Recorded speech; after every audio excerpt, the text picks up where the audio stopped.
अस्सलाम वालेकुम जी, सब दवाम वेलकम मेरे चैनल ते। एक सवाल बार बार उठता है, मैं इस दे उत्ते बहुत वीडियोज़ बनाइयां ने कि ਜਿਹੜਾ स्पेन ਦੇ ਵਿੱਚ ਕੋਈ वर्कर ਬੰਦਾ है ਉਹ अपनी पाकिस्तान चो फैमिली बुलाने वास्ते ਉਹਨੂੰ कितनी नोमिना चाहिए है, कितने महीने नोमिना चाहिए है, रेंटे का की हिसाब है और इस सारा प्रोसेस उत्ते मैं बहुत डिटेल वीडियो बना चुकी हूँ। लेकिन फिर भी मैनूं लगता है कि बंदियां नूं समझ नहीं आती है, तो मैं सोचा कि थोड़ी जी फिर इस हल्की जी डिटेल वीडियो बना दा ताकि अगर मेरी किसी होर वीडियो कोई कमी रह गई है तो वो पूरी हो जाए।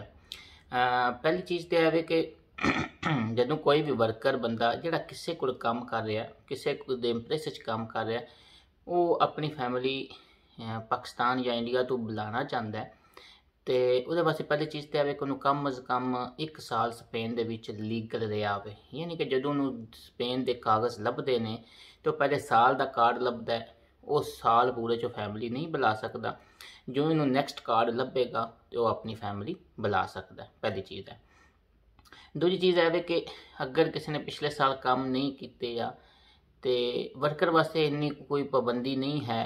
वो अगर त्रै नोमिना, त्रै तनख्वाहां, त्रै सैलरी स्लिप जड़ियाँ ने अगर वो कोले हैं ने और मिनीमम जितनी चाहिए है, अगर सिर्फ उन्हें अपनी वाइफ नूं बुलाना है तो 800 यूरो मिनीमम चाहिए। ठीक है, जो एक दो बच्चों का करके तकरीबन मैक्सीमम 1200 यूरो अगर वो नोमिना है वे तो वो सैलरी स्लिप तो वो जी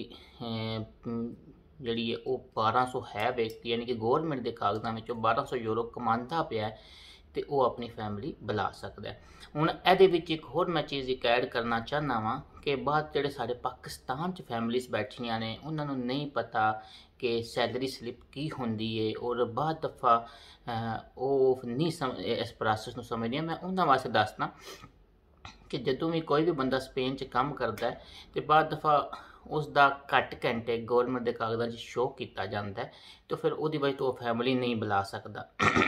इस गल अगर तुसी इस चीज़ को चैक करना हो तो तुसी अपने हसबैंड की सैलरी स्लिप जिन्होंने स्पैनिश जबान च नोमिना कहते हैं, NOMINA, ठीक है जी, वो तुसी चैक कर सकते हो और कितनी है वे अगर उस हिसाब से बच्चे अपना झटका कुलिया है ये कि अगर कली बीवी है वाइफ है तो 800 यूरो, अगर बच्चे 2-3 हो गए तो 1200 यूरो अप्रॉक्सीमेटली हो जाता काम में। ठीक है जी, 3 स्लिपां नाल ला के तुसी पेपर जमा करा सकते हो और मेजॉरिटी चांसेस है ही ने कि कोई इशू नहीं बनेगा है। बाद एक्शन हेरिया 6 स्लिपां मंग लेंदा है, लेकिन मेजॉरिटी इस टाइम एक्शन हेरिया 3 स्लिपां ते एक्सैप्ट कर रहे हैं और बंदे के पेपर निकल रहे हैं।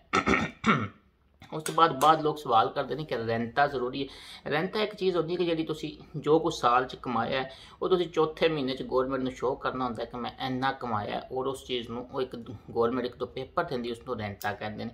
वर्कर बंदे वास्ते रेंटा मंगया जाता है पिछले साल का, लेकिन अगर थोड़ा रेंटा कुछ भी नहीं है, 2-3 महीने भी काम किए या नहीं भी किए तो इतना इंपोर्टेंट नहीं होंदा क्योंकि तुसी अपना करंट कंट्रैक्ट दे रहे होंदे हो और तुसी अपना नाल अपनी स्लिप सैलरी स्लिप दे रहे होंगे। इस वास्ते वर्कर वास्ते इतना बड़ा इशू नहीं है। इशू है बनता है कि अगर किसी बंदे का अपना बिजनेस है, अपनी कोई दुकान है, अपना कोई कबाब है, कोई सब्जी फ्रूट की दुकान है या किसी का PCO है, ज़्यादातर साढ़े बंदे के स्पेन के काम ने वो फिर उन्होंने वास्ते रेंटा जरूरी होंगे क्योंकि उन्होंने सैलरी स्लिप तो होंगी कोई नहीं। 3 महीने बाद उन्होंने गौरमेंट को शो करना होंगे कि मैं इन्ने पैसे कमाए ने और वो एक बाद इकट्ठे होके साल बाद जोड़ा वो रेंटे बन जाता। इस गल्ले बिजनेस वाले ने सिर्फ रेंटा शो करना होंगे, वो भी हर साल अप्रैल के महीने के रेंटा अपलाई होंगे। ठीक है जी, और उन्हें सिर्फ उस रेंटे की बेस पर ही पेपर जमा कराने होंगे ने। ठीक हो गया।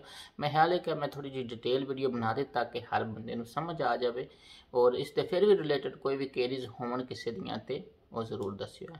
बहुत शुक्रिया, जज़ाकल्लाह।